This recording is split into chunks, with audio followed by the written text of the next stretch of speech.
Alright, welcome back. Yes, I'm going to tell you a story about the value of money that my child, Xanthi, learned herself.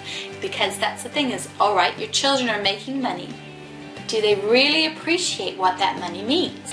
My mother was having this massive issue with her kitchen cupboard. It was absolutely stuffed full of plastic shopping bags.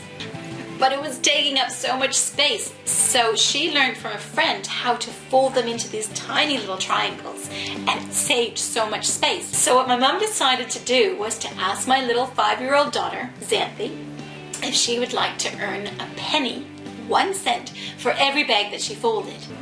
Well, my daughter was ecstatic. It was the first job she'd ever had, so she was making her own money for the first time, and it would take her quite a while to fold each bag. It would be at least a minute, if not longer, per bag, and she was only earning 1 penny, but she was excited. She was making money, and then she would save it up and she would want to spend it. And what happened is we went to a local fair, a fall fair, and they had some rides, and there was a Ferris wheel that my daughter really wanted to go on. And so she saw a number 3 on the sign, and she asked me, "Mommy, what is that number 3 for?" And I said, "Well, darling, it's saying this ride costs 3 tickets. And do you know that each ticket costs $1?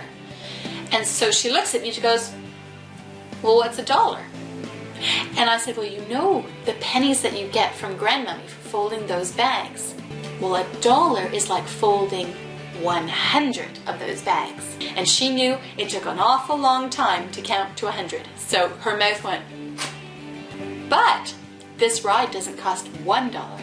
It costs $3. So it's like folding 100 bags 3 times. She couldn't believe it. And that's when literally the penny dropped. And she was like, "Wow, Mommy, this is a lot of money."